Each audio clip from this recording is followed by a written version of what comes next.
Hi friends.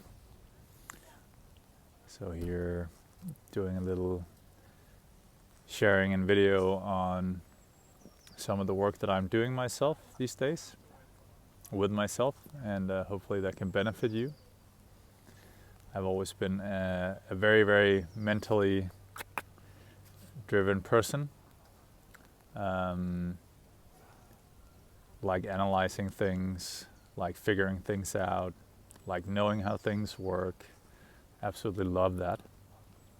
It's helped me a lot in life. It's brought me to a large extent to where I am today. And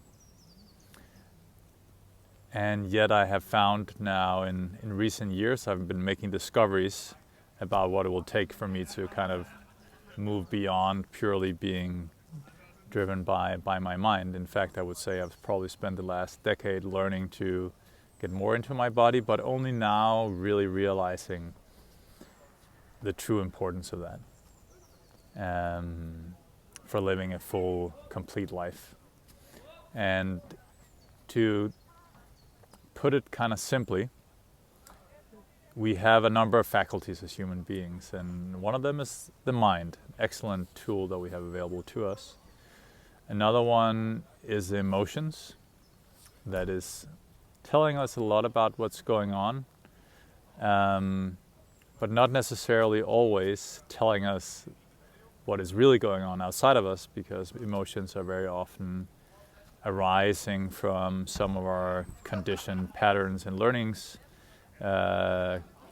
conditioned patterns that we have been building up throughout our life, throughout our childhood, being exposed to things in our environment, being exposed to our upbringing, being exposed to trauma and these things.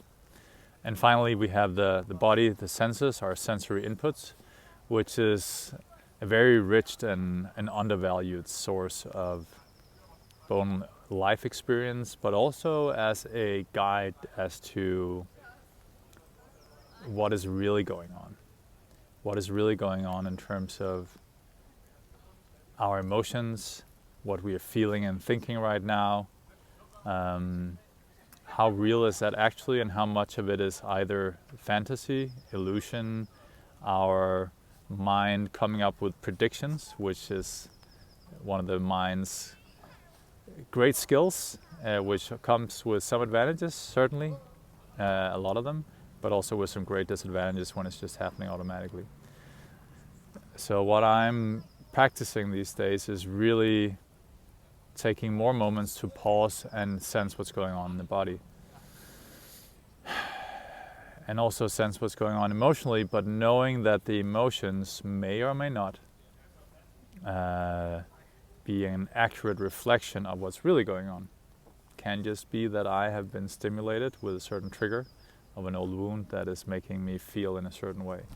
And so I can't really take that as a factual representation of reality in that sense.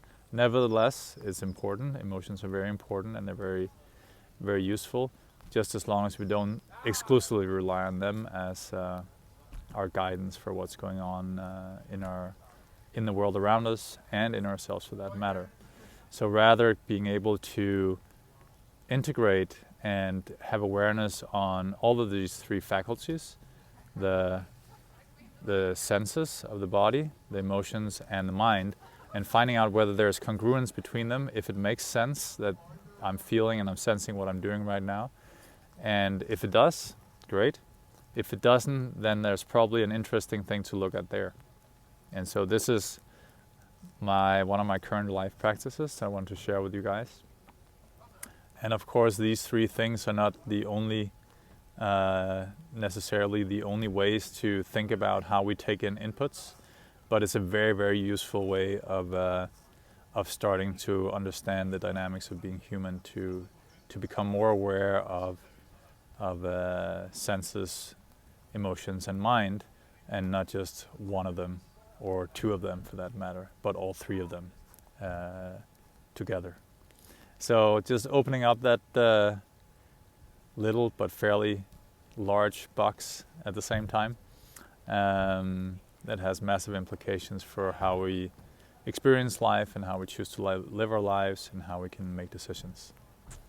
So hope that is piquing your interest, and we'll explore that more